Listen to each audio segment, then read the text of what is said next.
ఏమండోయ్, ఒక చిన్న మాట. మీకు కానీ కష్టాలు ఎక్కువ ఉన్నాయని బాధపడిపోతున్నారా? కష్టాలు కూడా ఎప్పుడు ఒక తావునే ఉండిపోవు. వాటికి విసుగొచ్చి కొత్త తావు వెతుక్కుంటూ వెళ్ళిపోతుంటాయి. బాధపడకండి. మనకు జీవితంలో అన్ని అనుకూల సమయాలే ఉండవు.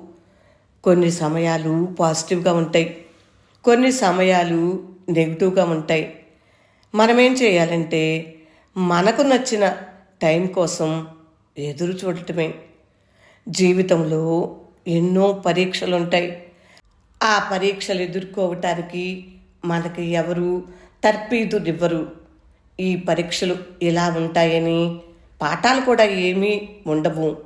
పరీక్షా పత్రాలు ఉండవు, మోడల్ పేపర్సు, కీ ఫలితాలు ఏమీ ఉండవు. మనం ఎదుర్కొన్న దాన్ని బట్టి ఫలితాలు అంతే.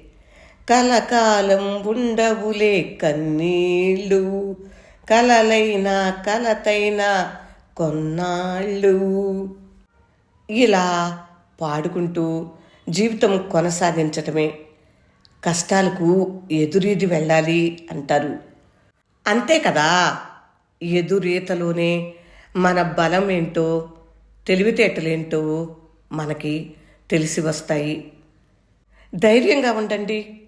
కొంత సానుకూలతతో ప్రశాంతంగా ఉండటానికి ప్రయత్నించండి.